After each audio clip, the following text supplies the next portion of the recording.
السيد الرئيس عبد الفتاح السيسي رئيس الجمهورية.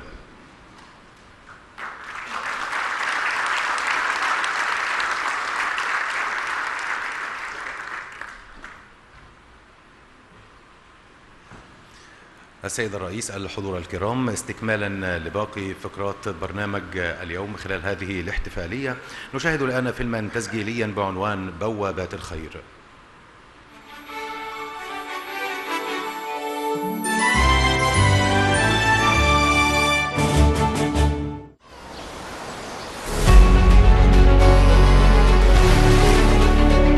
الموانئ بوابات الدول على العالم الخارجي وأهم العوامل التي تسهم في تسهيل النقل البحري وتحسين عمليات التجارة الدولية. ولأهميتها الاقتصادية حرصت الدول على بناء الموانئ وتحديثها لتحظى بفرص اقتصادية أكبر. ومن هذا المنطلق حرصت القيادة السياسية على تطوير وتحديث وزيادة عدد الموانئ المصرية لتلبية الاحتياجات المتزايدة للتجارة الدولية والاستفادة من موقع مصر الجغرافي وجعلها مركزا للتجارة العالمية واللوجستيات. That make all the ports and the goods portals for logistics. We wish to make a network of ports to enable the state to make logistics missions in order to build an ability and an impression for a state that is capable to fulfill the world trade requirement, and according to a progressive plan made the Ministry of Transportation to lay out a plan to develop the systems of ports based of several pivot. The first one to create logistics development passages, among which the pivots such as the most developed ports. Therefore, made the Ministry of Transportation to establish and develop ports of 65 kilometers of length and depths of 15 to 18 centimeters, among which the Safaga, Al Sukhna, Al Adabiyya and Nuweiba port on the Red Sea, and on the Mediterranean, Al Arish, Jamaica, Alexandria and Kirkuk, to reach the total length of the ports to 100 kilometers. And the Ministry of Transportation was very keen to use the world expertise to localize the strategic companies such as the world port. And the second pivot is to regain the strength of the Egyptian arsenal to serve the strategic plans for the Al-Wadi Muluk, the arsenal, and to contract multi-purpose vessels with the South Korean company for the interest of Cairo tourist companies, in addition to support the navigation. And according to the political leadership, the Ministry of Transportation made and planned to establish Tahya Masr multipurpose terminal on the 5562 berths in the Alexandria port, that considers the strategic plan to boost the competitive strength of Egypt and made a set of principles and standards to operate, such as the CMA and CGM, won the plan that made a partnership with the Egyptian company of the multipurpose port and established Tahya Masr company to manage the terminal that operated according according to the world technical specifications were listed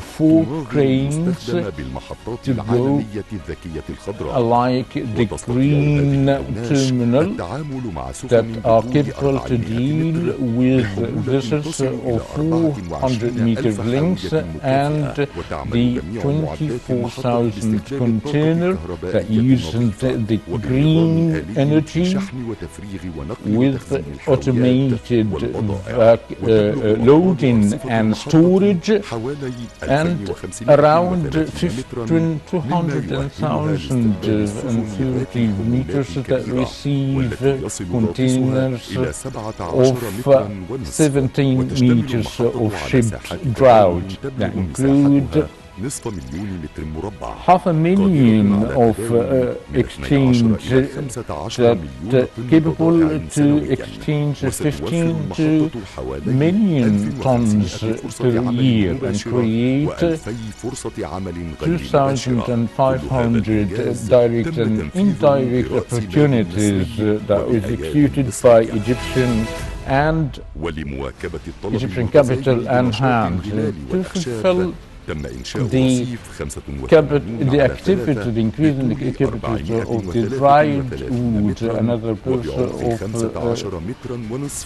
was established of a storage capacity that reaches 35,000 square meters. Such a berth is capable to receive vessels of 70,000 tons and diameter. Another wave blocks being developed in aiming of decreasing the maintenance cost and establishing a new terminal around the western bloc. In the framework of the Egyptian concern to execute the dry port, the state established the dry October port on 200 fidans that linked the Egyptian railway of a capacity of 720 containers per day. In an integrated port works in the highest digital system that been awarded to I Global as the biggest green cities in the Middle East and North Africa that provide 500 direct opportunities and 2,000 indirect opportunities. And the state is keen also to pay attention to the land port as the Al Salom being developed on a space of 130,000 per day that contribute in facilitate the mobility of transporting the goods and passengers with our brotherly Libya state. And a great effort wouldn't be possibly being achieved without a future vision of a political leadership that wish to fulfill the aspirations of the Egyptian people in improving the transportation system through developing the infrastructure and boosting the use of technology that contribute to the quality of life of the citizen and enforcing the economic development for the citizen.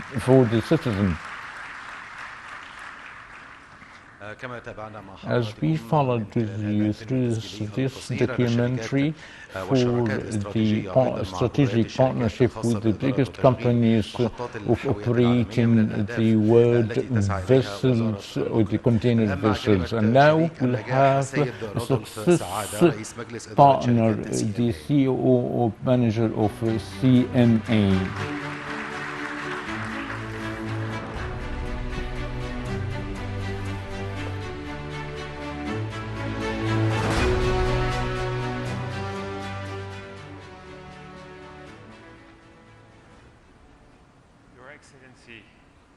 President Abdel Fattah al-Sisi, President of the Arab Republic of Egypt, distinguished guests and dear friends, I promise I will not be too long.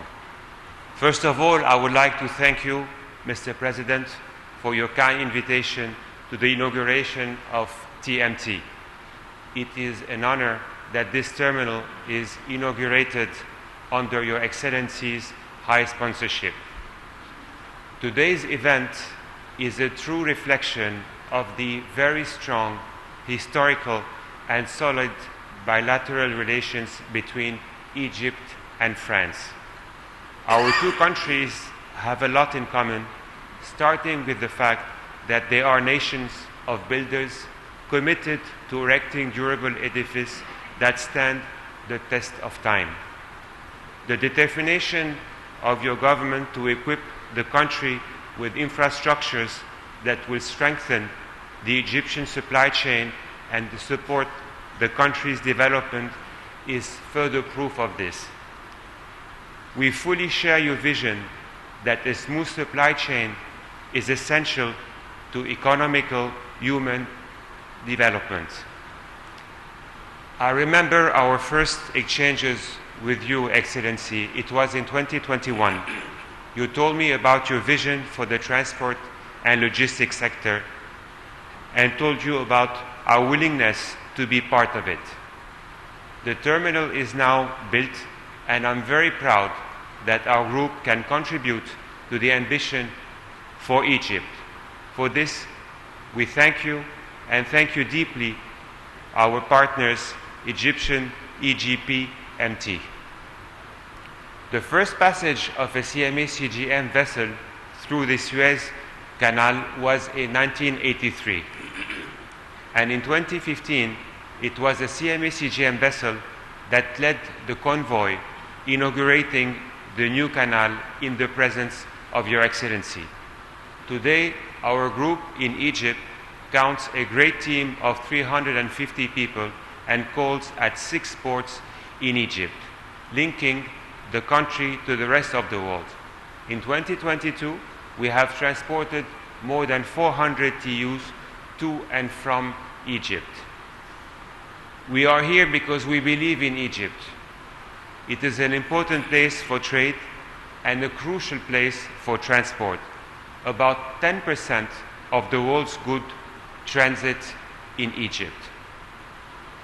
In line with the government strategy, we are determined to make Egypt a global logistic hub.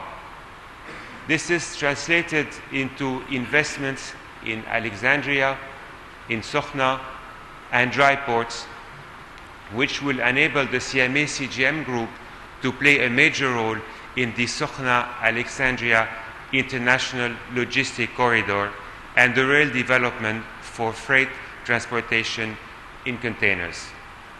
In addition, we are pleased to share with our Egyptian partners our expertise as a global leader in transport and logistics.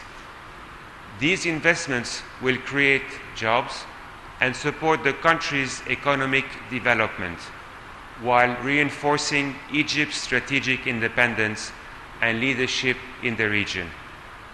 With the launching of the TMT terminal, we are writing a new chapter in the group's history in Egypt, which I'm sure will be followed by many others.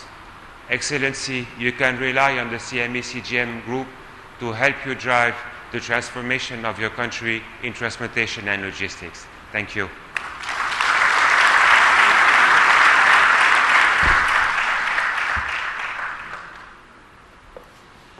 Your Excellency, Mr. President, esteemed attendees, the development of the custom system as one of the elements of boosting and encouraging the Egyptian economy through the government's measurement in elevating the customer services and the proficiency in the highest level in the trade of transit in achieving the Egyptian leadership in such field. Dr. Mohammed Maid, the Minister of Finance, is having his speech.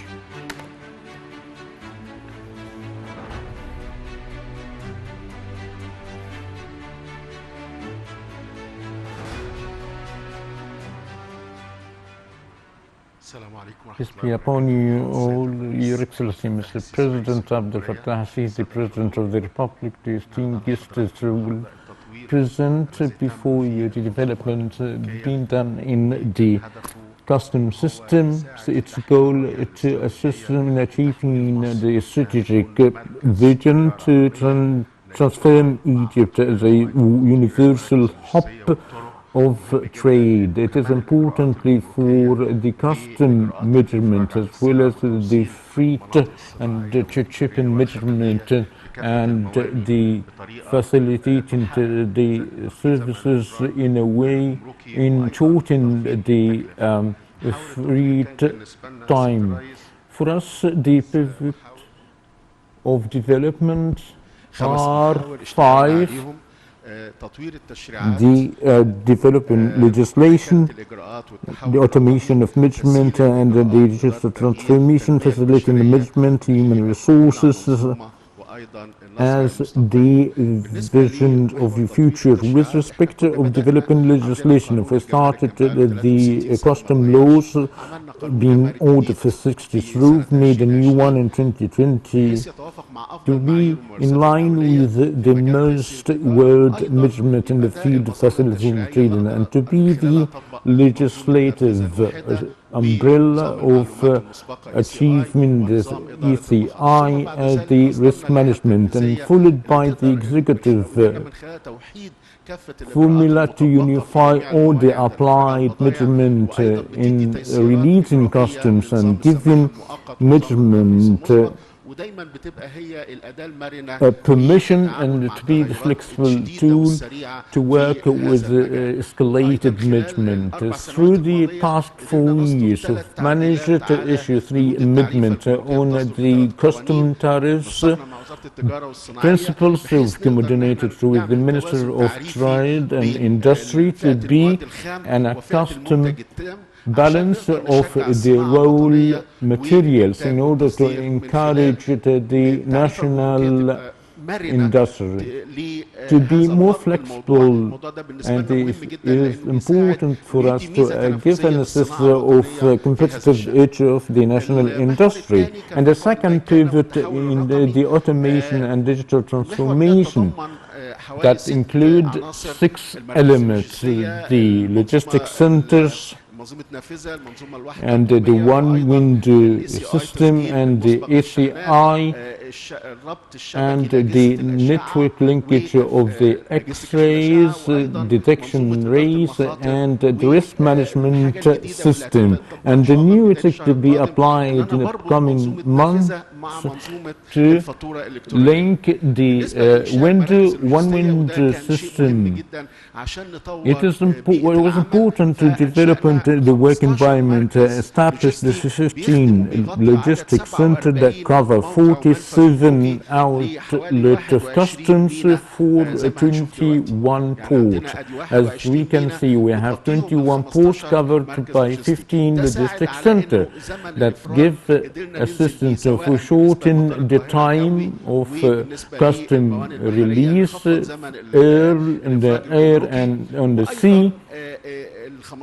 And the 15 centers throughout the port, we've managed to cover 90% of the exportation, and we're almost throughout the year we had third quarter of the custom services divided by the air and the sea. And for the one-window system, we've managed to automate all the custom application and to link all the custom release. We've finished the 50% of the supply and demand system, And we've made all the measures to be expanded for or before ad hoc committees, regardless where are the customs. So the customs could be in the meantime, could be priced in the meantime. Therefore, so cannot be the goods cannot be centered in one single port. The second thing is to link the free zone private sector with the window system, that they are not included the port. So we've managed to link all the 7 zones of the window system, and we're working on linking the free zone with the window system and to apply the priority system. So the economic factor means that regarding the custom authority, so the custom is distinguished, though giving a priority even of the custom relief. In order to guarantee the SME to give the priority and the transit and the process of processing, we've managed to make custom pricing system would allow the availability of all the required information that was an issue of between the exporters and the officials, and we've managed to automate the surrender or the handed the permission that issued by the navigation agency to be issued automatically. And the following element is to link the X-ray detective system with the system window that started on the 28th of May in Al Sukhna port. So the containers, when they come in to be laid on the X-ray detective, so the information is stored by the system itself. So the info to be transmitted from the container system to the window system.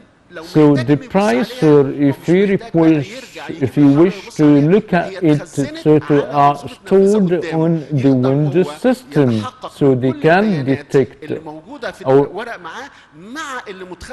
specify the info through a film by seeing the container and its internal goods. So the B an element to shorten the time of release. So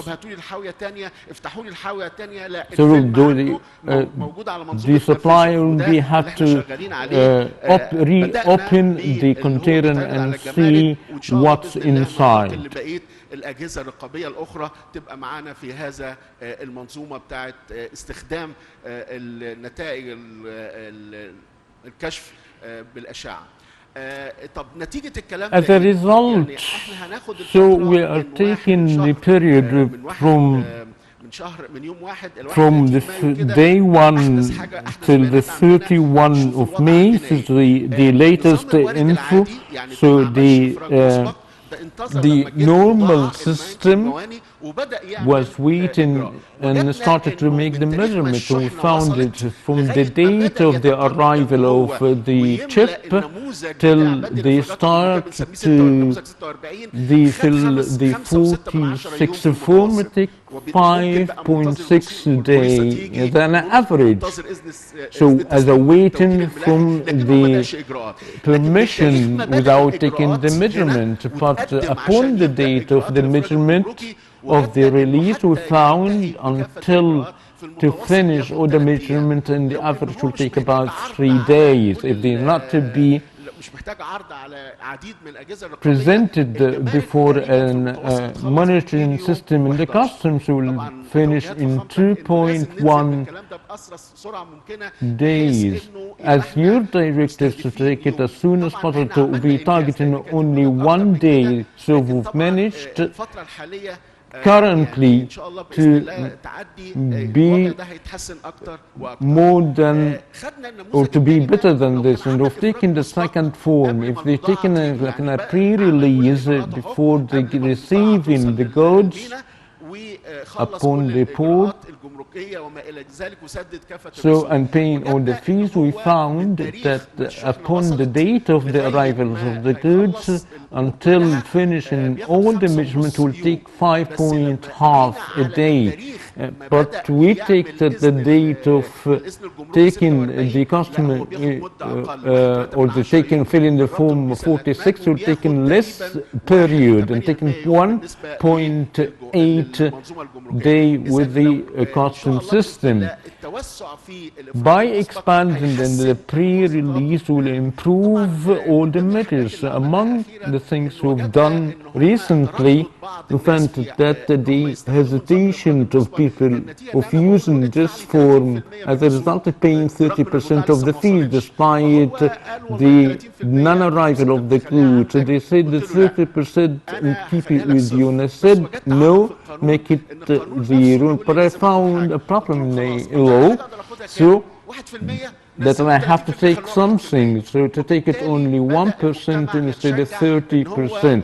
Therefore, the community was encouraged to use this system that assists us to decrease the period of the custom release.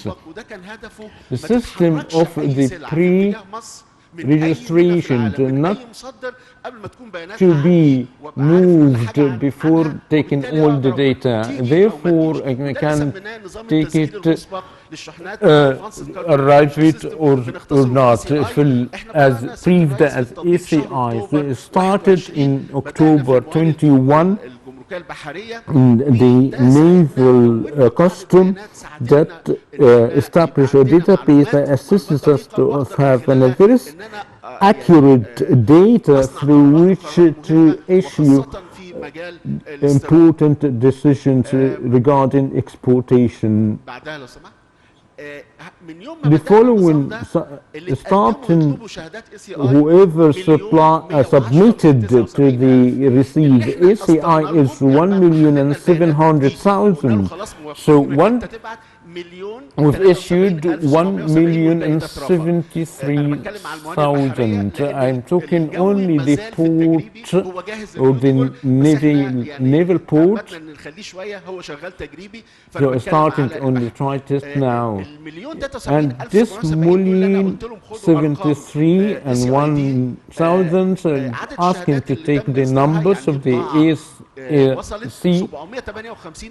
The issued certification is 730, and the whole system is 27,000 are working from the exporters and the importers, but the registered in Egypt is 38,000 that working in the system.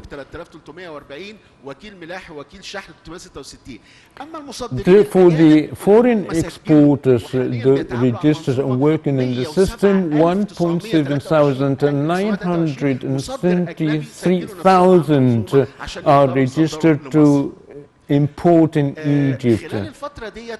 During that period, upon your directive, Your Excellency, Mr. President, that we need to lay out standards and specifications that fits Egypt. We've already executed the standard specification, taking all the European and the American standardization that determined for us for each good all the world US standards that are accepted and put it on the system. The exporter had to get in a menu to be committed with, determined before choosing one, so the goods should come accordingly. We've activated in April 2022, and the system started in 16 April, but the second system in the 1st of August, which is the governance of exportation. through the system. We know what we are exporting according to the agreement with the state apparatus. So give us a strong opportunity to know what's coming and what's allowed to come. Upon the application to the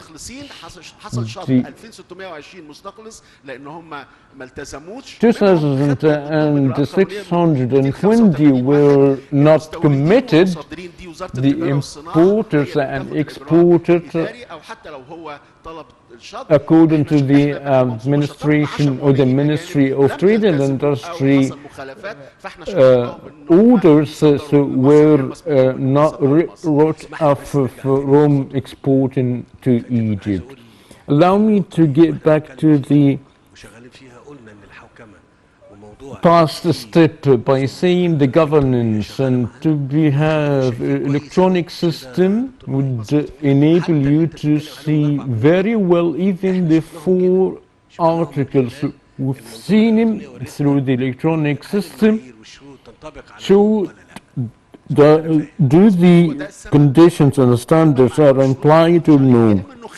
Either they are not implied or breached them. So once upon registration, so once we received the goods in Egypt, we found the breach according to the commitment. From January to May, we compare 22 to 23. In 2022, we've released 37.7 billion US dollar. In 23, the same period, we've released 81 billion US dollar. Regardless their arrival, but are released during the period from January to May. That arrived, whether in the same period were released as such, or arrived but released in the same time. But the goods registered a form in 2022 was 27.7 billion US dollar, and for the same value mostly in the following year. The past page, we discovered in May the released custom started from May, 7.3 billion US dollar that were released in May, that could be arrived in May or before, but in May, goods arrived and released in May were in 5.3 billion US dollars. So the 7 included some goods came in May or before May, but during the registered goods on the system in May were registered of value 7.6. So, and released in 5.3, but the total is 5.7 in billion US dollar. But the piled goods in May or in January 2022 before the war in the Egyptian port is 4.9 billion US dollar. Upon the experience, it could be from 4.5 billion US dollar. But in January 2022, the goods were increased for the reason to new till we reached 15 billion US dollar. That was in October in 2022. So we started to wear it. So the releases were increased that went in March to 4.5 billion US dollar.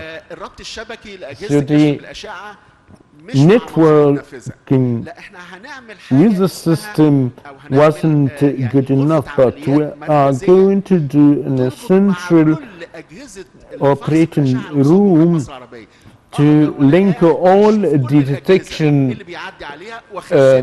devices, so I can store them and check in each equipment or each device individually on a specific one. That would be important to govern, monitor, to reconsider the control and the governance. So we've announced not to allow any importer or exporter without working on the electronic bill system in order to fill the gap and the circle of the exportation process started from the import. So whoever is going to import, whether they are registered on the electronic bill or not, if it is okay, we'll give him the green light to finish all the custom regulation to be transmitted to the custom authorities. So the electronic bill will be aware of what has been imported from abroad. So the same goes for the exporter. If we wish to export, I need to check if they do the system of the electronic bill. So upon the authentication of the electronic bill will be feeding the window system of all data. Therefore, in the circle of this part will be closed. The risk system that will increase in the process of releasing. This system started in July 2020, being circulated in the old Egyptian port on the 16th of August. I imply more on customers that require the other monitoring authority. Before that, the green pass was only 4%. Without any exception. When I start to imply for the custom, so the green pass is increased to 15%, and it is expected to be 25% within 3 months. It is only for the custom. I'm trying to coordinate with the other monitoring authority to join me in the risk management system, such as the food security system, so that they're not required to do the artificial or detection. So by completing this would increase the circle of the green pass, facilitating management with all authorities need protocols to regulate the process of export and import easily. Facilitation system that cannot be released without seeding. The last thing, maybe the Minister of Supply, we find in stamping, in footnoting. So that we say is the integrate footnoting with the monitoring authority, so to have only one authority to do the inspection on behalf of the other. The issue of paying 30%, they said that only 1%, and I said I'll change the law to make it only 1%. And the distinctive custom or the client for us to see the economic factor, the other monitoring by the for specific goods. If the import 10 goods will be in a white list and try to unify them. in order to work all together, that requires some measurement on the legislative or administrative or managerial level. The process of transporting goods from the seaport to the dry port, so managed to reach to unified mechanism and management. We found also the jobs such as the duped systems such as the ministerial or administrative managerial system. The custom agency is inspect as well as the food security. No, instead it's only one committee to go to examine the result upon the cabinet degree. So we've made joint committees in all Egyptian ports to work all together, and in Safagas only left. So we've created a new unified committee to examine everything. And now we're developing the regulative structure in the customer authority in order to avoid the paper. So the structure should respond, and Your Excellency, we've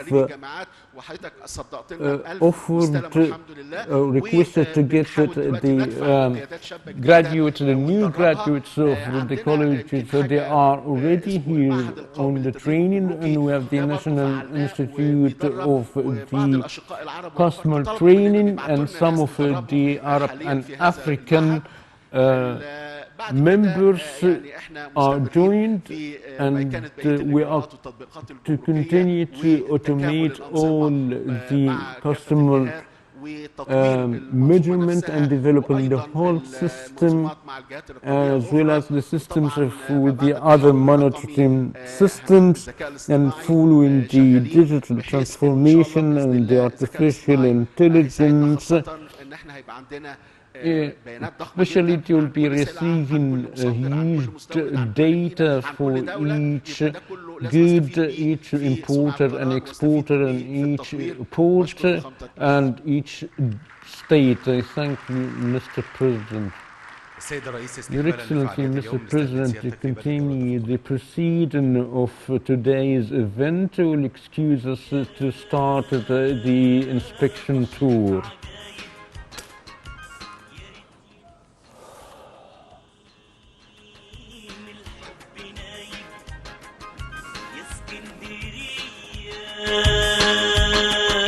بحرك عجايب يا ريت ينوبني من الحب نايب تحدفني موجة على صدري موجة والبحر هوجة والصيد مطايب أغسل هدومي يا اسكندرية وانشر همومي يا اسكندرية أغسل هدومي يا اسكندرية وانشر همومي يا اسكندرية على شمس طالعة وانا فيها دايب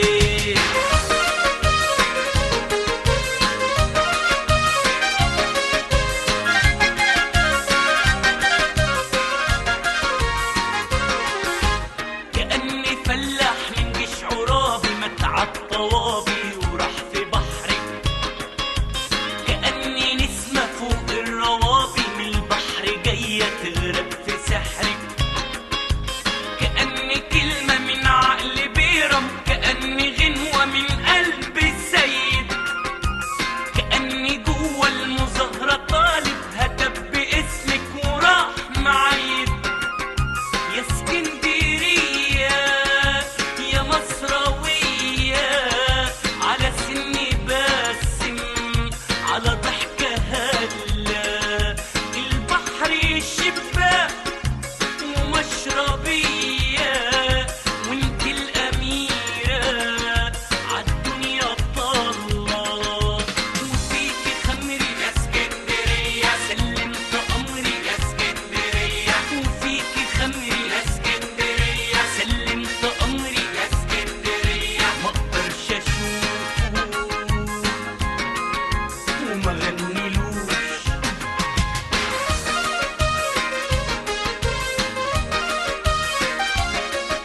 وما غنلوش يا اسكندرية بحرك عجايب يا ريت ينوبني من الحب نايب تحدفني موجة على صدري موجة والبحر هوجة والصيد مطايب اغسل هدومي يا اسكندرية وانشر همومي يا اسكندرية اغسل هدومي يا اسكندرية وانشر همومي يا اسكندرية مرة أخرى مشاهدينا نحييكم Once من again, محطة dear تحيا viewers. مصر متعددة الأغراض في هذا الافتتاح. We continue our coverage of the President's inauguration of the TMT on the 55 and 62 berths in Alexandria port. Such a terminal that witnessed great challenges such as the COVID-19 and the Ukrainian-Russian war and their repercussions with the instability of chains, supply chains and the foreign currency. Despite such challenges and deficit of the maritime system were established in order to contribute in the sustainable development. أهلا بحضراتكم Welcome مشاهدينا الكرام. استمعنا to إلى dear شرح viewers إلى who've listened الأرقام. تابعنا حجم presentations هذا الإنجاز including من خلال شرح رقمي وعلى يمكن figures that shows يعني the هناك magnitude هناك of رسومات، لكن حان وقت such الواقع. السيد الرئيس عبد الفتاح السيسي establishment. بعد قليل بيتفقد المناطق المختلفة.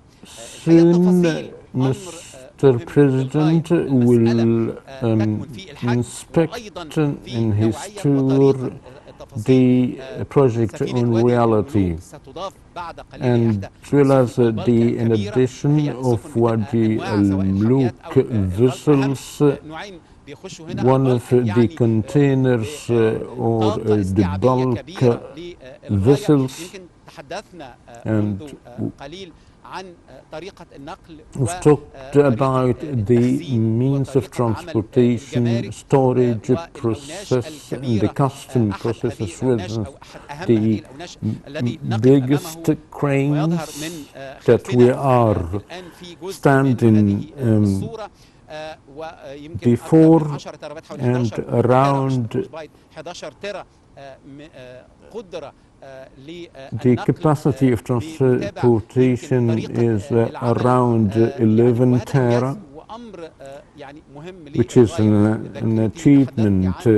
If you've talked about the challenges, one of which here that this area that we are standing on was part of the sea. Alexandria port as a triangle, or what is dubbed as a triangle port. A part of this was being filled and established in a state on a big area. It isn't that big, but to provide, let's say,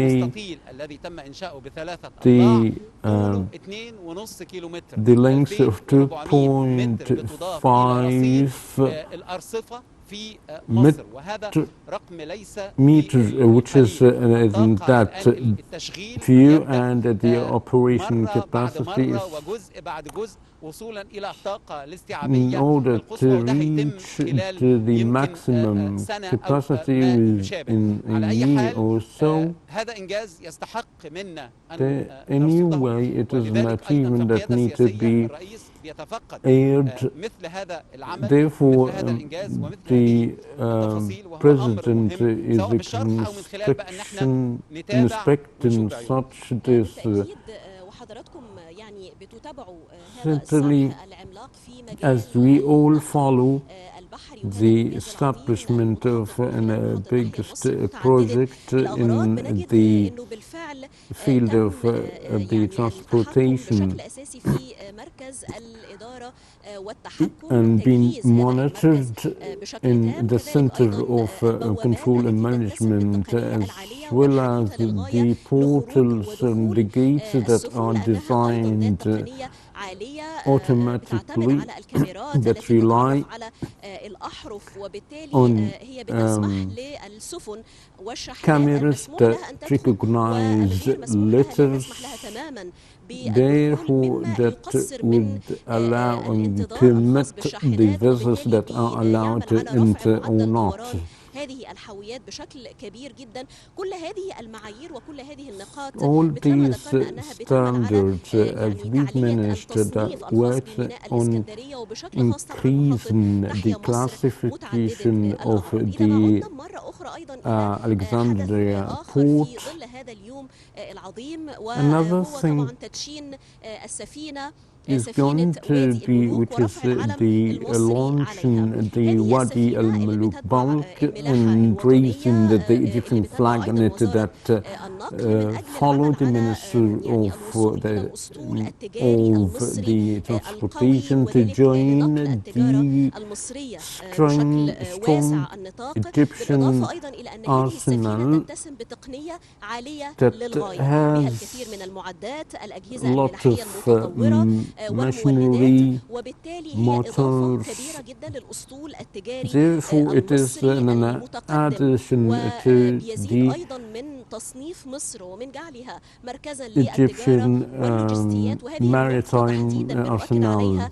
لأهمية هذه المحطة بشكل كبير للغاية في التنمية الاقتصادية And it المستدامة is وفي زيادة حركة التجارة. also أيضا important of مشاهدينا، increasing إذا ما the تحدثنا trade عن movement. الإمكانيات And المختلفة if we لمحطة talk تحيا about مصر the متعددة different الأغراض، وكما تتابعون capabilities of الأرصفة the التي TNT تتسم Tahya بطول Masr multiple كبير للغاية، terminal بتسهم أيضا في أن يكون contribute هناك سفن in ذات having أطوال كبيرة وسفن vessels ضخمة of للغاية، هي قادرة على استقبال 7 سفن biggest في نفس planes الوقت that is بحمولات capable ضخمة of جدا، وذلك receiving نظرا 7 يعني vessels لما تتمتع به من and ships in the الغاطس الذي same يصل إلى time that enjoy 17.5 متر، ships بالإضافة drought أيضا of طبعا إلى ما تتمتع به من 17.5 الأوناش meters. المتطورة مثلما ذكرنا من قبل، As we've والتي تعمل mentioned before, للحفاظ على البيئة وتعمل بالكهرباء. very إذن developed هذه المحطة cranes. إذا كان لها دور مهم جدا So في this إحداث نقلة terminal, if it حقيقية has في a النقل great البحري وفي قطاع النقل role البحري، وأيضا هي of مهمة جدا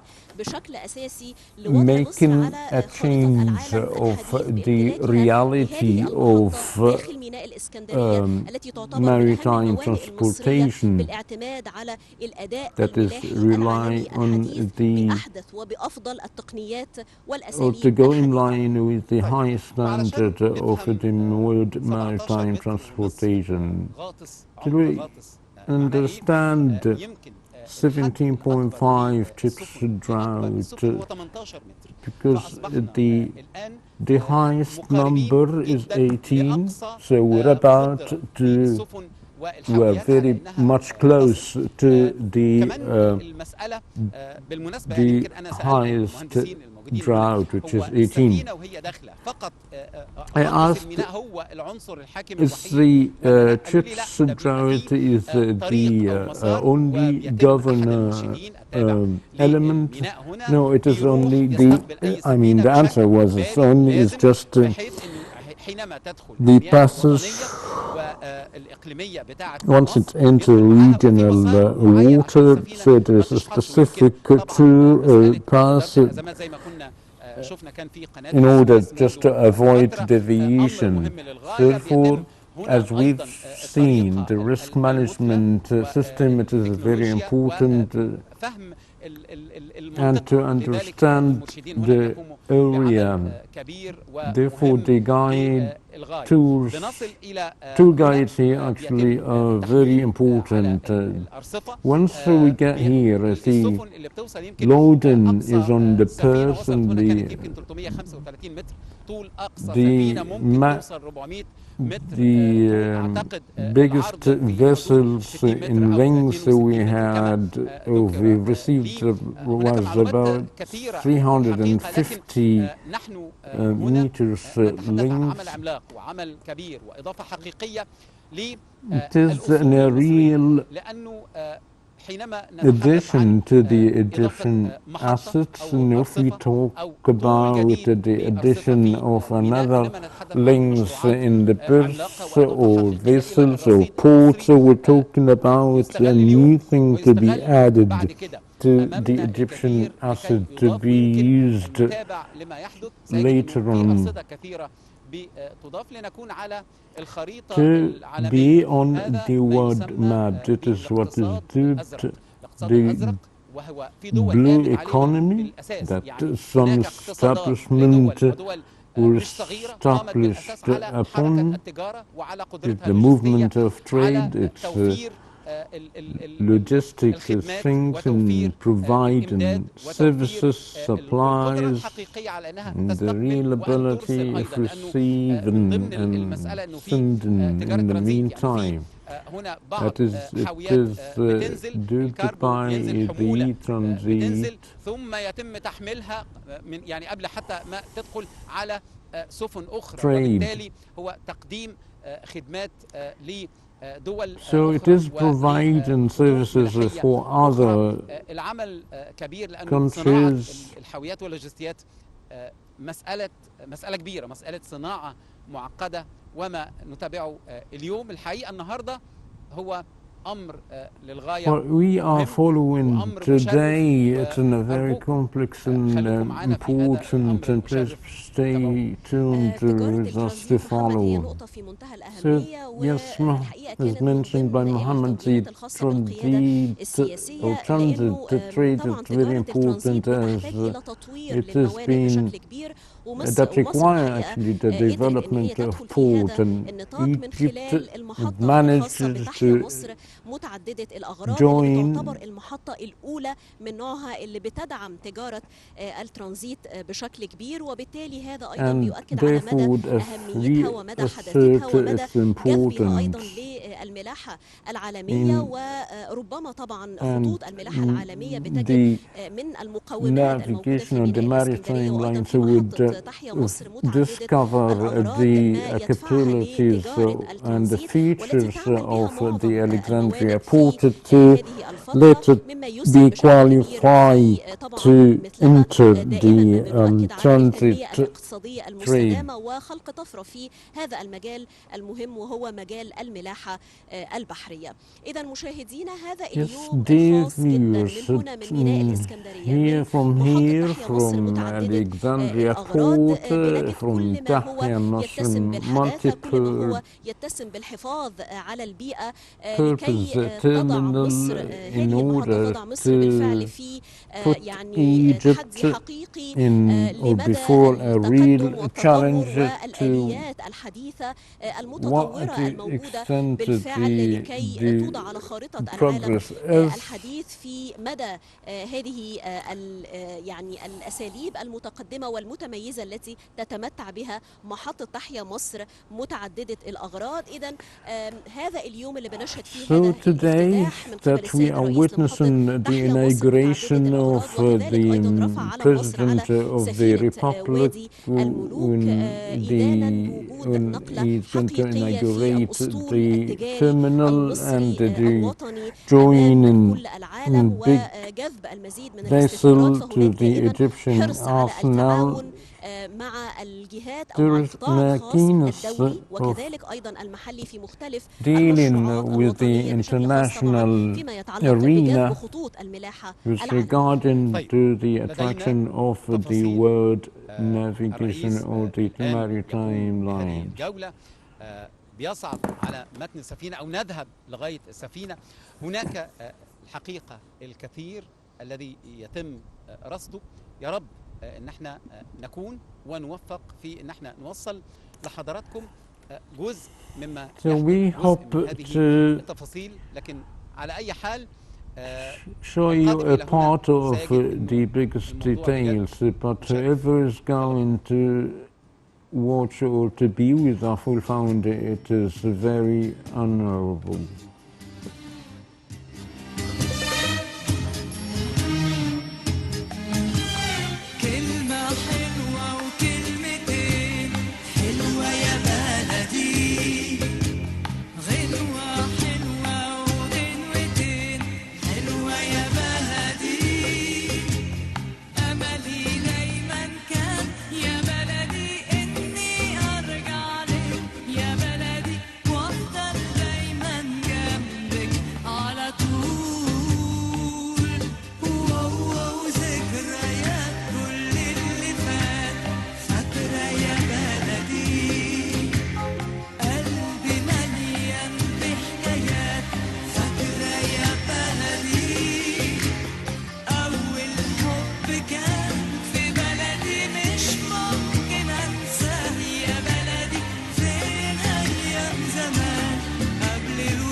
والناس في دايما حلم تحلم بيه، وانا كان حلمي على قدي ونفسي اعيش، ولما رميت عليك حملي شاركتني فيه، ايدك في ايديا من الاول ما بتسيبنيش.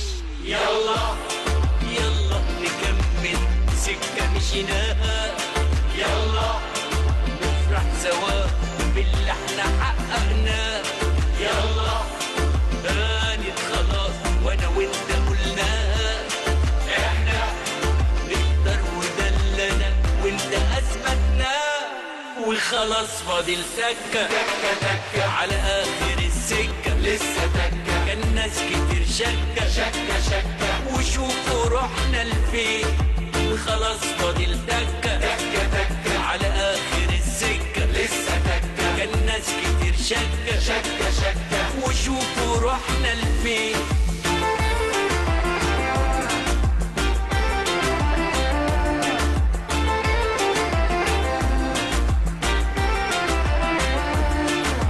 خلاص فاضل تكة تكة تكة على آخر السكة، لسه تكة خطوة جابت خطوة خطوة خطوة وشوفوا روحنا لفين.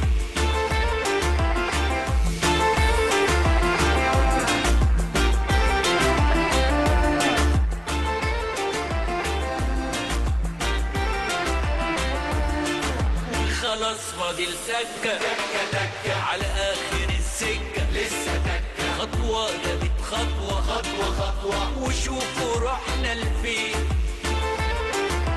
يلا نفرح سوا باللي احنا حققناه، يلا هانت خلاص وانا وانت قلناها، احنا نقدر وده اللي انا وانت اثبتناه، وخلاص فاضل تكة تكة تكة على آخر السكة، لسه تكة كان ناس كتير شكة شكة شكة وشوفوا روحنا لفين، وخلاص فاضل تكة تكة تكة على آخر السكة، لسه تكة كان ناس كتير شكة شكة شكة وشوفوا روحنا لفين.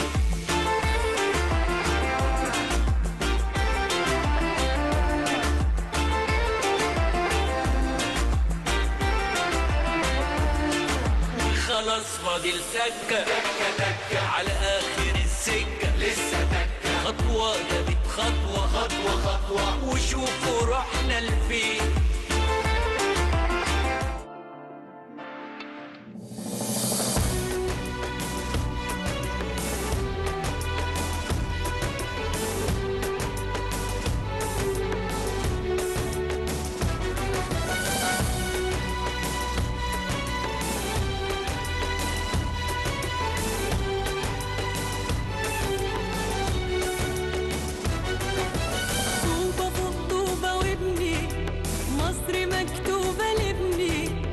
لابني وابنك وعجبني انك مشاركني بتبني معاك، واللي مكسور يتصلح شاركتني وحاجة تفرح، مش هنمشي غير لما نرفع تاني الراية.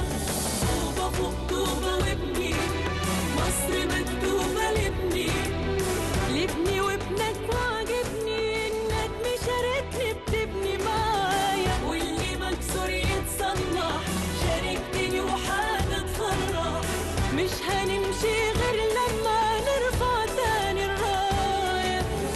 ابني طول ما في كمال، ابني لنهاية الحياة، حط مصر قصاد عيونك، ابني وحد الاتجاه، يلا نهتف والورايا طوبة فوق طوبة نبني.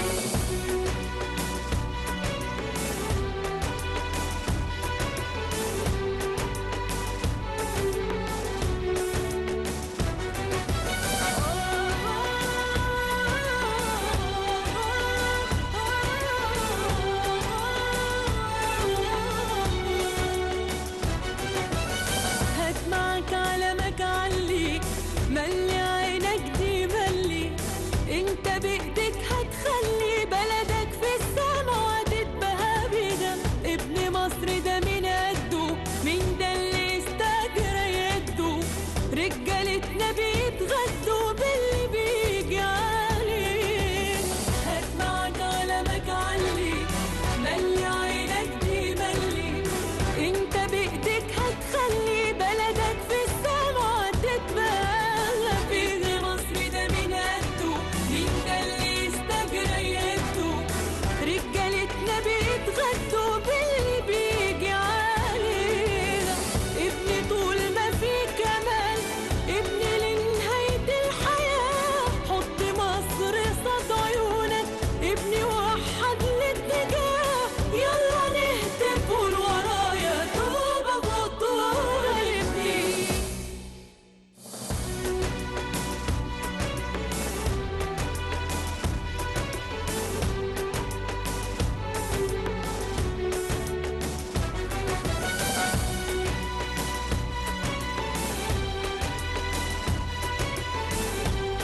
مشاهدي الكرام، أهلا بحضراتكم وكل التحية من نقطة أخرى وحديث آخر معي هنا another talk. المهندسين We الذين have with شاركوا us 3 of the المشروع engineers العملاق. المهندس مصطفى، participated in الباشمهندس such ياسر، a project. الباشمهندس عماد. الباشمهندس مصطفى والباشمهندس عماد من شركات مطولة التنفيذ هنا. يمكن يعني الأعمال يعني حجمها كبير للغاية. المهندس ياسر حضرتك الشركة الاستشارية. جميل. ممكن أسأل حضرتك باشمهندس أنتوا ساهمتوا في إيه وعلى مدى قد إيه؟ So may I ask you what did you do and for how long you've already contributed in establishing the Post 62?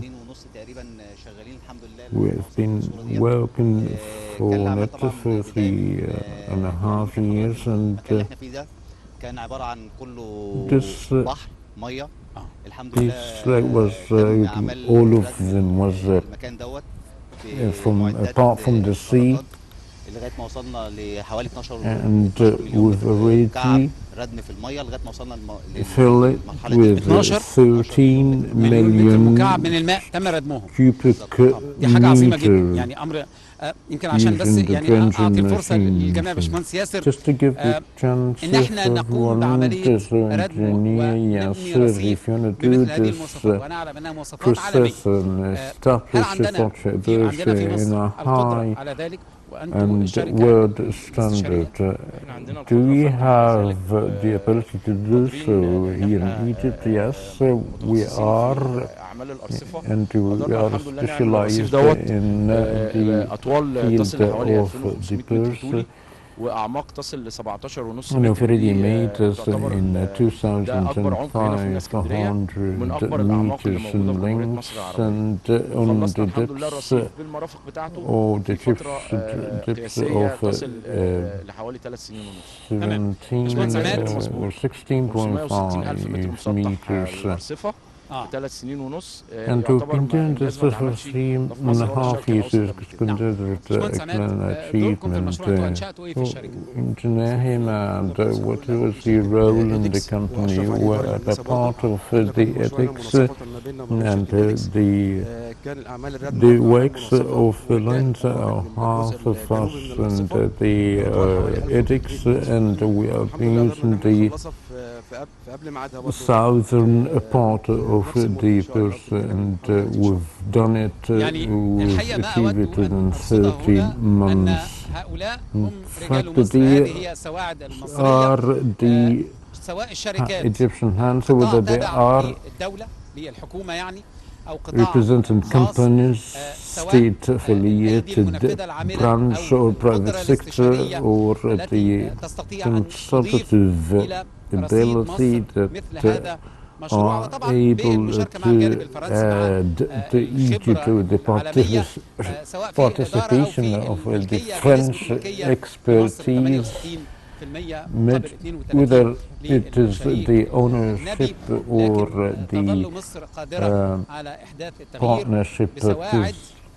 Egypt is capable to make the change with the assistance and the hands of Egyptian people. Thank you for being here.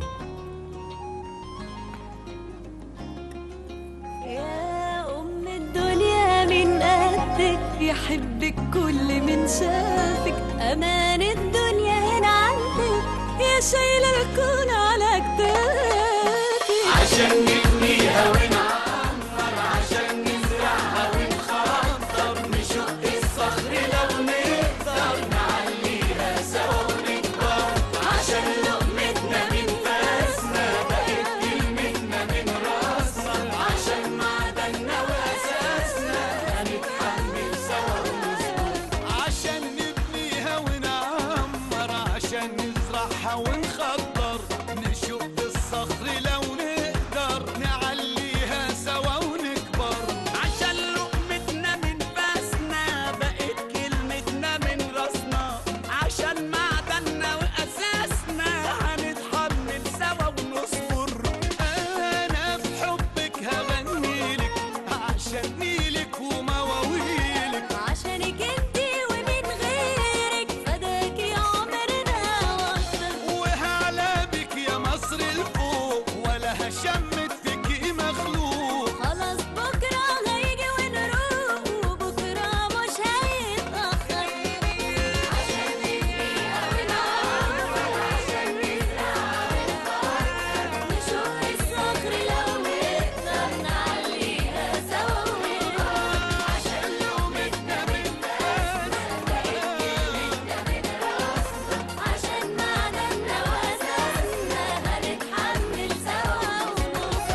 ما زلنا معكم مشاهدينا في هذا اليوم الخاص جدا الذي Still here, dear viewers, in a day where Mr. President is inaugurating Tahya Masr multiple terminal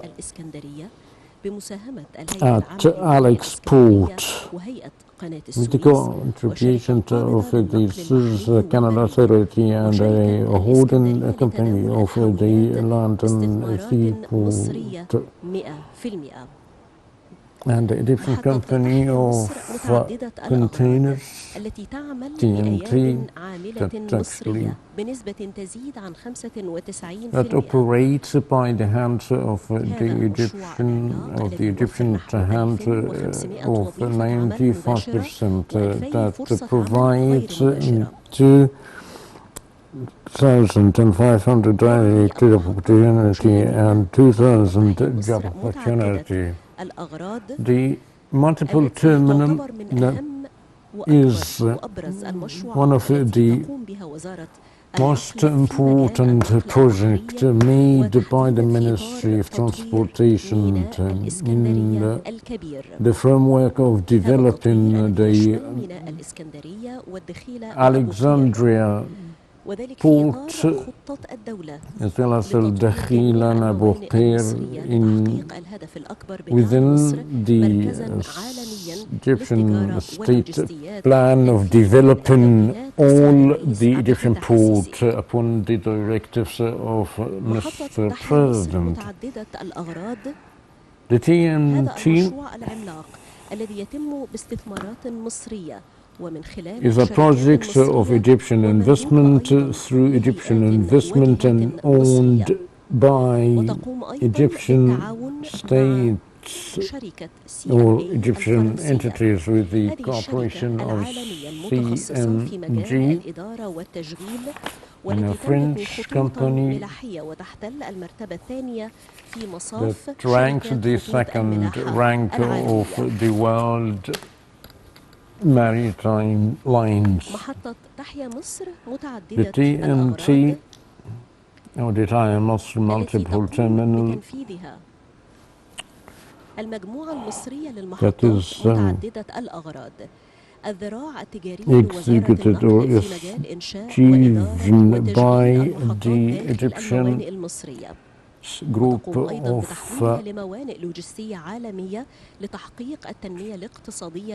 Egyptian ports to be achieved, to be changed, to make it as a hub of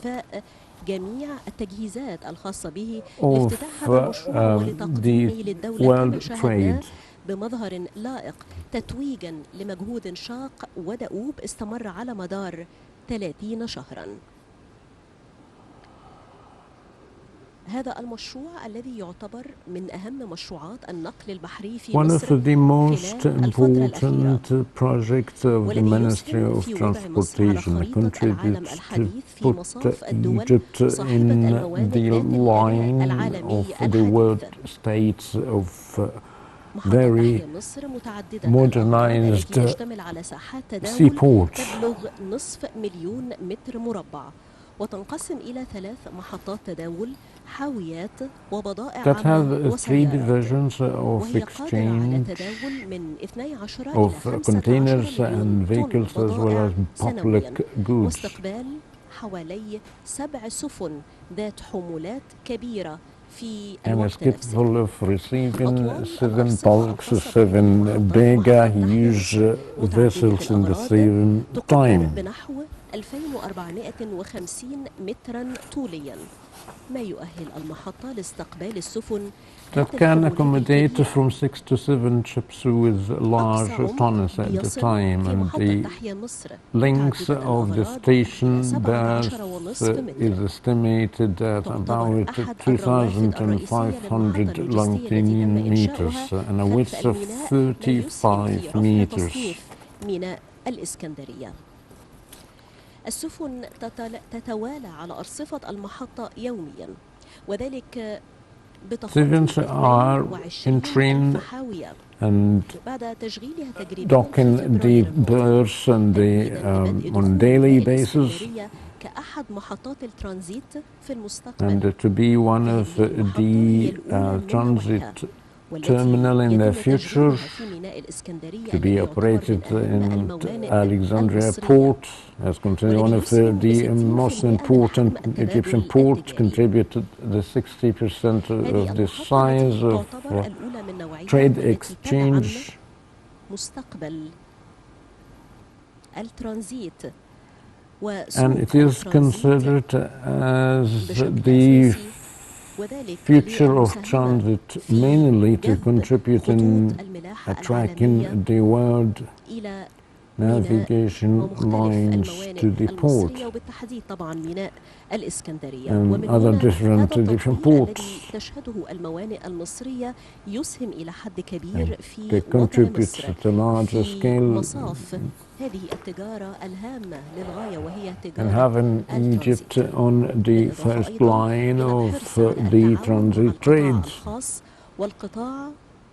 القطاع الخاص المحلي والدولي في مختلف المشروعات الوطنية والمشروعات القومية، بالإضافة أيضا إلى جذب مختلف شركات خطوط الملاحة العالمية.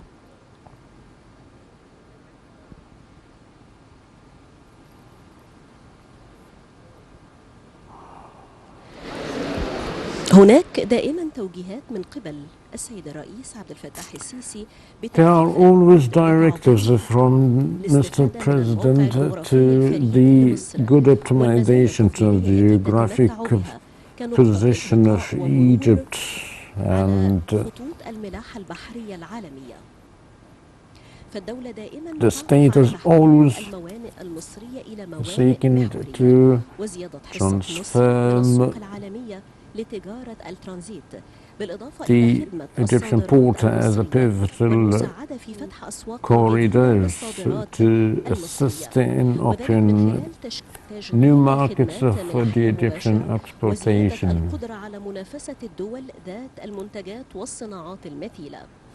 The Tahya Masr Multipurpose Terminal is an upcoming terminal that will play a pivotal role in transforming the Alexandria port into a regional and global hub for trade and logistics, with a capacity for over 2 million tons of goods a year.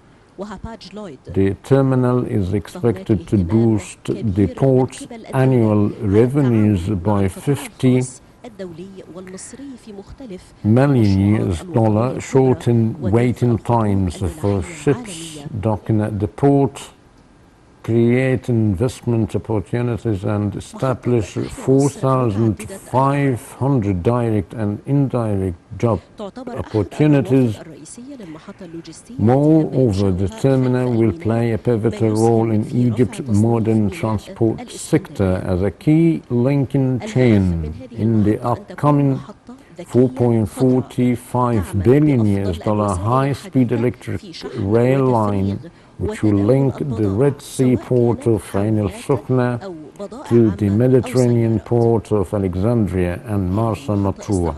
The terminal will also supply the upcoming dry port on the 6th of October Industrial City and the logistics center associated with the Alexandria port. Construction of a container berth on the northern and western sides of the project site with a total length of 1,420 meters and a depth of 17.5 meters.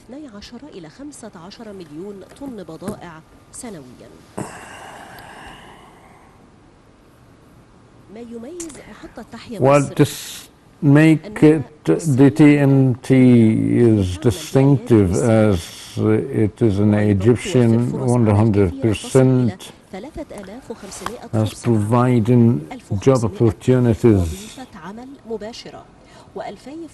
as total 4,500 direct and indirect job opportunities. كانت هناك الكثير من التحديات التي واجهت إنشاء هذا المشروع العملاق Establishing such a project faced by great challenges, on top of which the COVID-19, followed by the Ukrainian-Russian crisis, the repercussions of the instability of the supply chains. Challenge, the first one, started in 2020. Despite restraints imposed by the COVID-19, the works of the terminal had started in transferring millions of tons of sand of a green one.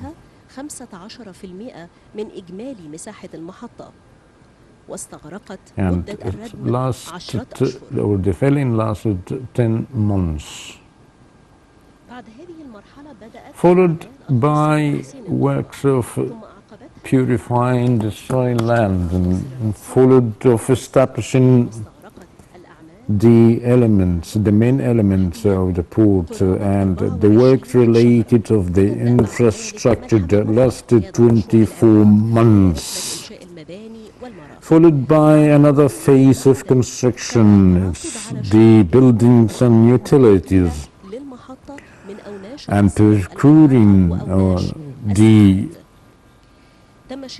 huge equipment such as cranes that would be more like more than 10 cranes to work with these tons, and the drought of 17.5 meters. And to elevate the rates of works and protection and follow-up, in addition of 12-yard crane in the first phase, would reach 30 cranes by the total capacity of the terminal, and 32 crack dragon in the first one, to reach 71 at the end of the final phase. And this terminal works with a clean energy, the first of its kind and the level of the country, that represents the terminal as the green terminal that works in storing through a main control center, modern more portals and gates works automatically within exiting or entering and exiting the containers. The process of receiving the box of loads that reach 24 containers and receive chips in the works of downloading the containers of high height, moving containers, and includes yards of exchanging that reach, or it's an area of 500,000 square meter. على أرصفة المحطة التي تتسم بأن أطوالها تصل إلى 2530 متر، ما يؤهلها لاستقبال السفن ذات الحمولات الكبيرة. محطة تحيا مصر التي تعمل على دعم تجارة الترانزيت التي لا تشغل المواد بشكل بسيط، ولكنها الآن تتميز بأن العائد منها كبير لأنها لا تشغل الموانئ أو وسائل المواصلات، وتطوير الموانئ بيجعلها وجهة لتجارة الترانزيت، وكل الموانئ بها ترانزيت حاليا، وبالتالي تم تسويق محطة تحيا مصر متعددة الأغراض بميناء الإسكندرية من خلال المشغل لهذه المحطة. المجموعة المصرية The Tahya Masr Multipurpose Terminal is an upcoming terminal that will play a vital role in transforming the Alexandria port into a regional and global hub of trade and logistics. With the capacity of over 2 million tons of goods a year, the terminal is expected to boost the port annual revenues by $50 million. أن هذه المحطة هي محطة مصرية 100%.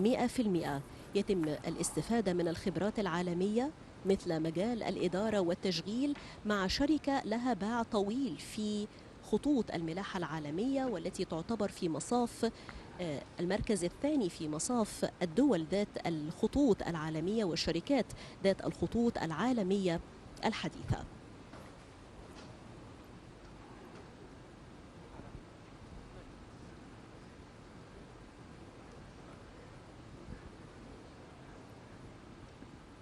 تتميز مصر بموقعها الجغرافي الفريد having a very unique geographic position من قبل الدولة بمختلف مؤسساتها من أجل الاستفادة trigger the efforts of the all state apparatus efforts نقطة التقاء ومرور على خطوط الملاحة البحرية العالمية as considered an turning point of the world navigation lines.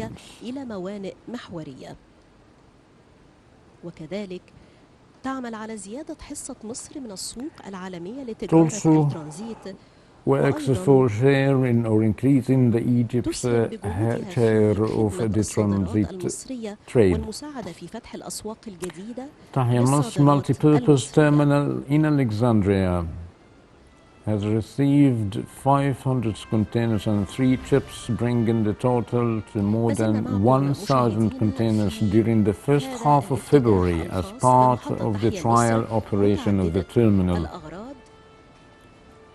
حيث يقوم السيد الرئيس عبد الفتاح السيسي. Now we are having the President of the Republic, President Abdel Fattah al-Sisi, to start his tour, inspection tour of the port. هذا المشروع الذي يتم بمساهمة الهيئة العامة لميناء الإسكندرية وهيئة قناة السويس والشركة القابضة للنقل البحري والبري وشركة الإسكندرية لتداول الحاويات. Egypt's Ministry of Transport said that the terminal will play a vital role in transforming the Alexandria port into a regional and global hub for trade and logistics. It includes trading yards of 500,000 square meters, and it is divided into 3 stations: containers, general goods and cars, and is capable of handling from 12 to 15 million tons of goods annually. Tahya Masr multipurpose terminal can accommodate from 6 to 7 ships with large tonnage. At the same time, the length of the station's berths is estimated at about 2,500 longitudinal meters and with a width of 35 meters, which qualifies it to receive ships with large tonnages. هي سفينة صب جاف حديثة تتسم بأنها أحدث وأكبر سفن الأسطول التجارية. Among of the proceedings of today's event is just joining bulk, which is in a big vessels, to join the national arsenal of vessels of high technique that goes in line with the current and future market. This vessel is equipped of machines, generators, and very high technological equipment. The project of buying the vessels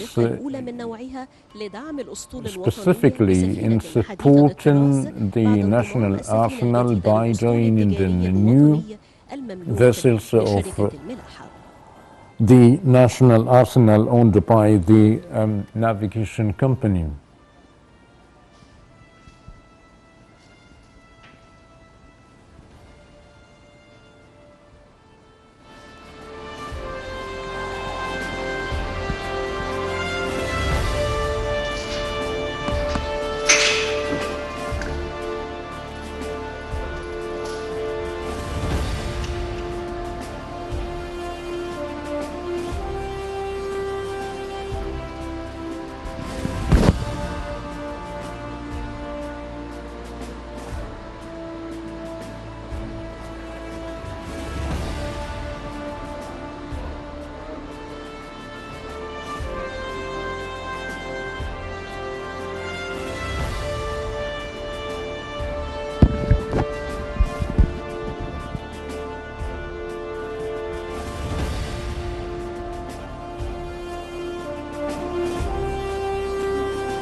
اللواء بحري عبد القادر الدرويش رئيس الشركة المصرية للمحطات The president of the different company of the Multipurpose would like to welcome you in the buildings of management and control, and the maquette of before you, sir, is the whole terminal as a dream that took 30 months that became reality, and you will be honored to have you, Mr. President, for inauguration. So it will be one of the different pivotals of serving the world trade. And we worked earlier in the zero receiving 65 vessels in exchange 35 controlled, and 30% of them were transit. It was one of the main goals, is to place the Alexandria port in the Mediterranean plan or map in the Middle East. The pilot operation served us in 3 directions. They've overcome all the troubleshooting of the operation area, and with receiving we overcome the 30 container per hour to be in the lines of the world company, providing 1,500 direct opportunities. Till now, we've already employed 1,600 of Egyptian people of all discipline, and we've contained 50 employees of the old companies followed their qualification. All these things related to the terminal, and now we've contracted 14 companies to provide services of others. At the end of the year would reach 25 companies to provide 500 direct job opportunities beside the 4,500 indirect job. You've honored us to have you here, Mr. President, in this building of management and control, working 24 hours per day, per week. And we have the second floor and the third floor related of the administrative affairs, and the third floor, God willing, you'll be visiting, has the control room to govern all the operations of the terminal, whether they are from the vessels or the containers. Thank you.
صباح الخير فخامة الرئيس. مير مالك، أخصائي تشغيل تجاري. President Mir Bonjour Excellence, bonjour messieurs, mesdames.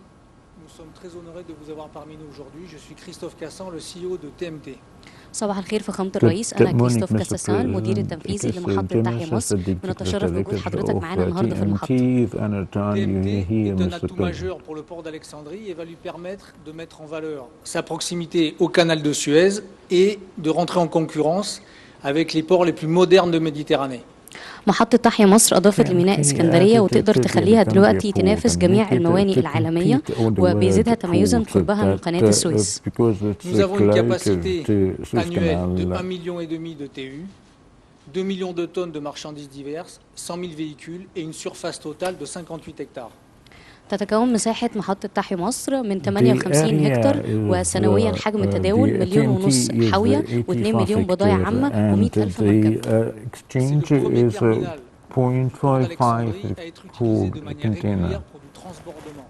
En effet, chaque semaine, nous avons un avion d'Asie, qui décharge environ 1000 conteneurs. And it is for the first time to receive regular transit of transit containers weekly of TMT that unload 13 containers from Asia and some other ports to take to the other areas in the Middle East.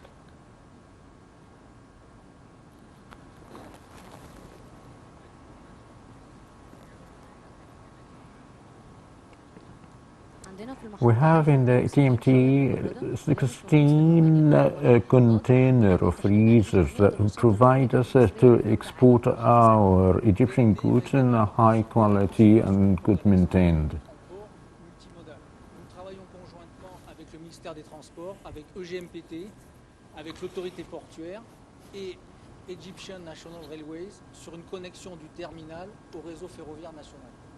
And the TMT added to the LX supporters to be multi-purpose that works with the Minister of Transportation and the group of the Egyptian company to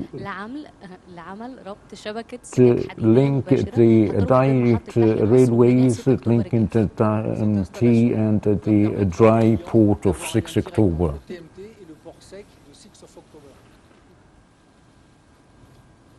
Avoir comme actionnaire CMA-CGM, qui est le 3e transporteur maritime mondial, nous offre un accès à leur réseau de transport et de logistique globale, tout en restant un opérateur ouvert à tous les clients.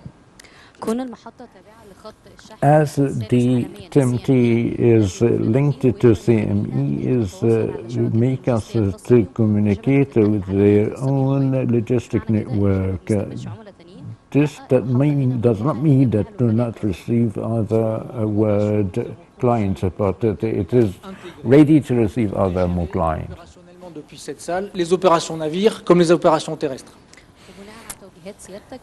Based on new directives, we made in a very integrated terminal run in this room, whether they are in the yard or Ahmed Hassan, outside. le directeur des opérations, il va vous expliquer le fonctionnement du terminal.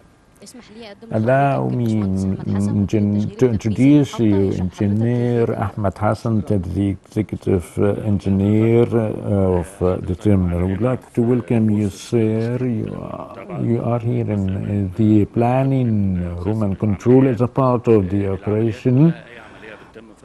All operations have to go through this room, which is the backbone of the terminal, starting for receiving the data of each container. As you can see, we have the vessels on docking to have the best modernized system of operating that enable us to oversight all the yards. Started from the entrance when they dock in and the rates of vessels, the laid down plan of each ship. All the containers can be handled by the crane of the yard, transmitted to the container and then to the ship. Take the container from the ship in the planned place. It's the same goes for the unloading, and which shows us whether they are the instruction received from the system, and the crane deal with the container as planned, could be coming or going out from the gates, or getting in, or unloading, or loading without any interference by the human factor to maintain the peace and the security. Everything is automated. The instructions through each screen. Each shift is working 8 hours, but we are here 24 hours around the day. Of course, we are working in shifts. Thank you, Mr. President. Thank you. Good luck. Don't give up. You have to be fit because of sitting all the time in your seat. Thank you.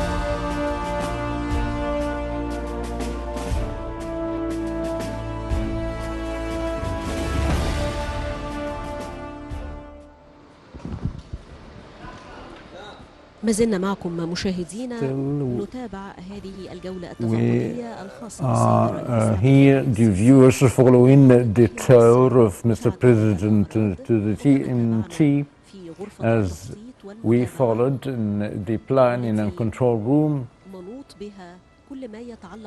assigned to oversight all processes of the terminal. The terminal was built to play a vital role in transforming the port of Alexandria, which includes in Alexandria's Tahya port, into a regional and global hub for trade and logistics. It contains a yard extending over 500,000 square meters and is divided into 3 stations for containers, general goods and vehicles. It can accommodate 12 to 15 million tons of goods annually and can receive 6 or 7 large tonnage ships simultaneously. The length of the station's berths is estimated at about 2,450 meters, which enables it to receive large tonnage ships. The station operates with the best smart and green means of loading and unloading goods. The terminal will serve as a main artery of the logistical station and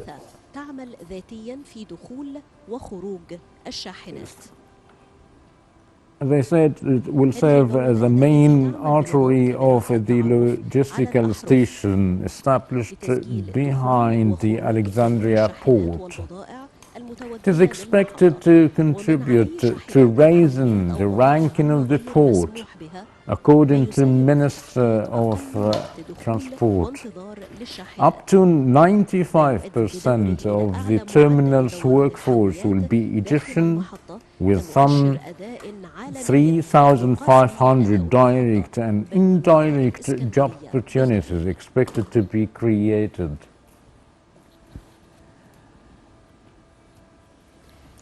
The terminal's infrastructure was built over a period of 2 years, and it's a superstructure over 6 months. It is set to be inaugurated by President Abdel Fattah Sisi.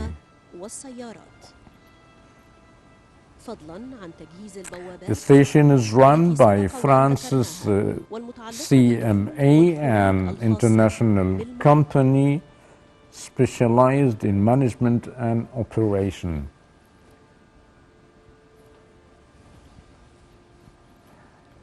The terminal will also play a vital role in Egypt's modern transport sector as a key link chain in the under-construction high-speed electric rail line, which will link the Red Sea port of Ain Sokhna to the Mediterranean ports of Alexandria and Masr.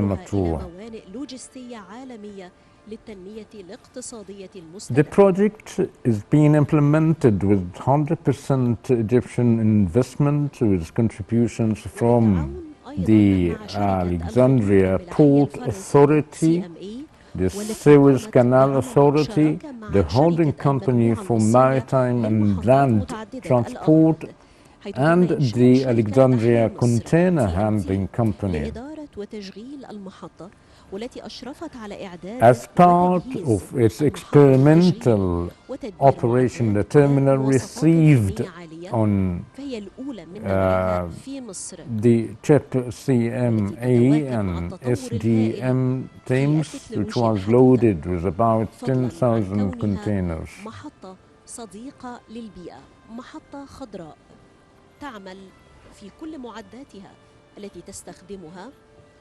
It works with all rates to maintain environment.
فضلا عن مناطق تدريب العاملين بالمحطة الذي تم تعيينه وفقا لأعلى معايير الاختيار وإدماجهم لخطة تدريب على أعلى مستوى داخل وخارج مصر لتحقيق أقصى جاهزية للتشغيل وأفضل المعدات العالمية في الأداء بالإضافة إلى أماكن مختلفة في هذه المحطة areas of the terminal to store the containers and in an area of custom inspection,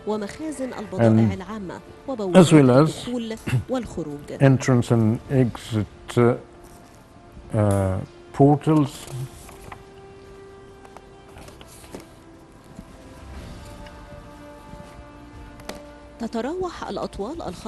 All the lengths of the terminal is estimated of around 2,450 lengths of meters, with also raising the ranking of Alexandria port and qualify to receive the high tonnages, containers of high tonnages.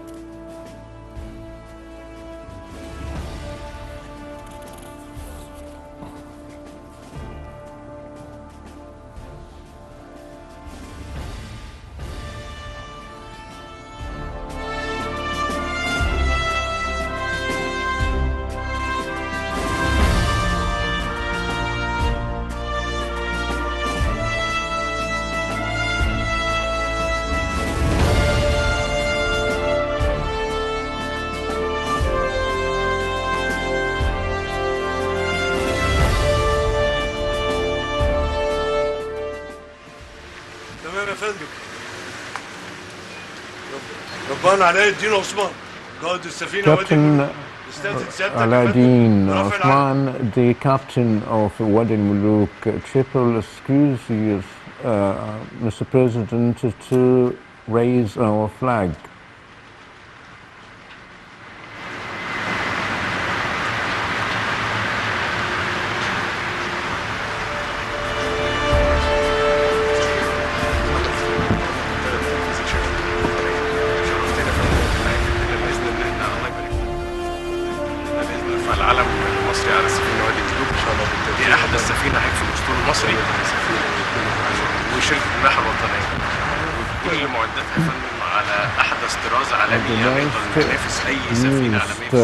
Chipping our arsenal.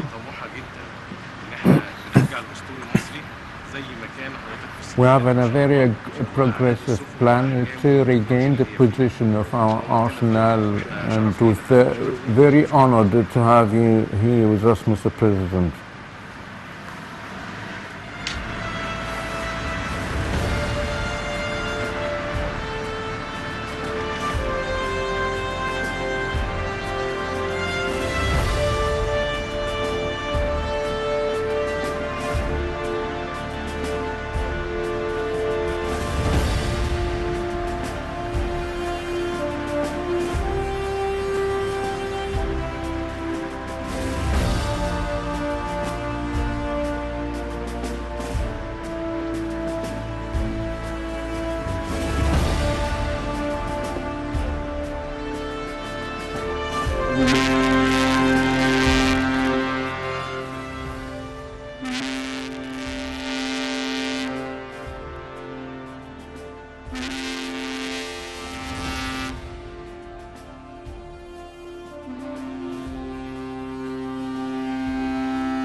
هو مشاهدينا علم مصر يرفرف خفاقا أمام العالم كله بعد أن تم رفع علم مصر أعلى سفينة وادي الملوك. هذه السفينة التي تتبع لشركة الملاحة الوطنية إحدى شركات وزارة النقل والتي تم انضمامها لأسطول الشركة هذا العام.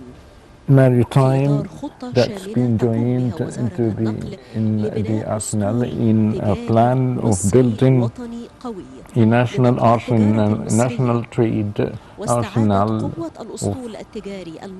and regaining the strength of the Egyptian arsenal and the good optimization of its presence on the two Red Sea and Mediterranean Sea, the Wadi al-Muluk ship is one of the biggest and modernist ships that is actually in line with all the authoritative standards that goes in line with or rather fulfill the needs of the current market. The Wadi al-Muluk is visited of the highest technical machines, and it is the first of its kind step to support the Egyptian arsenal after joining the ship to the National Company of Maritime, one of the companies affiliated to the Ministry of Transportation.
المهندس إبراهيم حيدر مسؤول إدارة تكنولوجيا المعلومات في محطة the IT in the Tahya Terminal.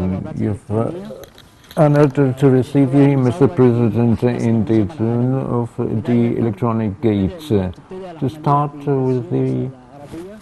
with receiving the chip, it has an electronic slip and as well as an electronic card in the second time of the transport and loading through the electronic link, and the container will be identified as supported ship. Upon the arrival of the ship, the entrance in the first gate could be